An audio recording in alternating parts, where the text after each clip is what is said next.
पिशावर के नवाही इलाके कोहे दामान में सूबाई हुकूमत की जानिब से 30 सोलर ट्यूबवेल लगा दिए गए हैं। सोलर ट्यूबवेल लगाने का फैसला इलाके में बिजली की कमी के बायस किया गया था। सूबाई वजीर पब्लिक हेल्थ शाह फरमान का कहना था कि जल्द ही 6 यूसीज में बिजली की किल्लत के बायस बंद 25 सरकारी व निजी ट्यूबवेलों को भी सोलर सिस्टम की मदद से बिजली फराहम करके चालू किया जाएगा। यहाँ पर छोटे छोटे जगहों पर ज़मीनें हैं, उसके लिए हमने सोलर ट्यूबवेल्स लगाए। तकरीबन 30 हमने फुल ट्यूबवेल लगाए, 30 फुल ट्यूबवेल लगाए।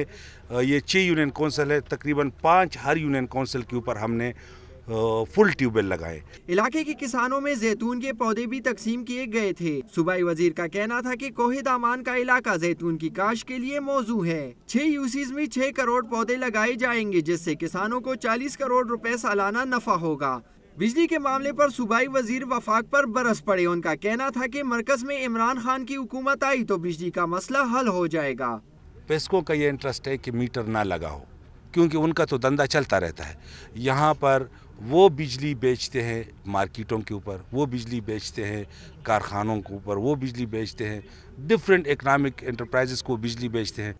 सूबाई वजीर ने इलाके में गवर्नमेंट डिग्री कॉलेज कोहे दामान का भी दौरा किया, जो कि तामीर के आखिरी मराहिल में है। शाह फरमान की बकौल डिग्री कॉलेज की तामीर से इलाका जहालत के अंधेरों से निकलकर तरक्की करेगा। कैमरामैन इमरान हसन के साथ हसन जहांगीरी, डॉन न्यूज़, पेशावर।